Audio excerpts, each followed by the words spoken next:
പിന്നെ ആളുകൾക്ക് പല വാദം ഉണ്ടാവും. അതൊന്നും ഇപ്പം നമ്മളിപ്പോൾ ഞാൻ കിടക്കണില്ല. ചില വാദങ്ങളൊക്കെ കേൾക്കുമ്പോൾ തന്നെ നമുക്ക് മനസ്സിലാവും ഇതൊരു കഥയില്ലാത്ത വർത്താനാണ്.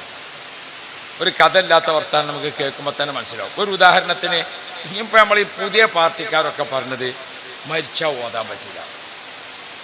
ഇവിടെയൊക്കെ അങ്ങനെ തന്നെയാണ്. ഒരു മരിച്ചോടത്ത് ഖുർആൻ ഓതുമല്ലോ. നമ്മളൊരു കുറ്റപ്പെടുത്തൊരു ആക്ഷേപം പറയലോ ഒന്നും അല്ല, ഉള്ളത് പറഞ്ഞു നോക്കാം. നമുക്ക് മരിച്ചാൽ ഓതാൻ പറ്റില്ല, മരിച്ചോടത്ത് ഓതൂല. നമ്മളെ മുസ്ലിമീങ്ങളെ സംബന്ധിച്ചിടത്തോളം നിങ്ങളൊന്ന് ആലോചിച്ച് നോക്കി. ഇപ്പം ഈ സദസ്സിക്ക് ഒരാൾ വരികയാണ്, അയാൾ വന്നിങ്ങാണ്ട് ഒരു മരണവാർത്ത പറയണം. എന്താ അയാൾ പറയണത്? നമ്മൾ ഇന്ന ആൾ മരിച്ചിരിക്കുന്നു എന്ന് പറഞ്ഞു. ആ വാർത്ത കേൾക്കണതോടുകൂടെ നമ്മളെന്താ ചെല്ലുക? നിങ്ങളിങ്ങനെ മുണ്ടാകുന്നാൽ പറ്റൂല, മാഷറിൽ ഏടിട്ടിയമാതിരി ഇരുന്നാൽ പറ്റും. നിങ്ങൾ വിവരം പറയും. ഇവിടെ ഇപ്പം വന്നിട്ട് ഒരാൾ മരിച്ചിക്കണെന്ന് പറഞ്ഞാൽ നമ്മളെന്താ ചെയ്യുക?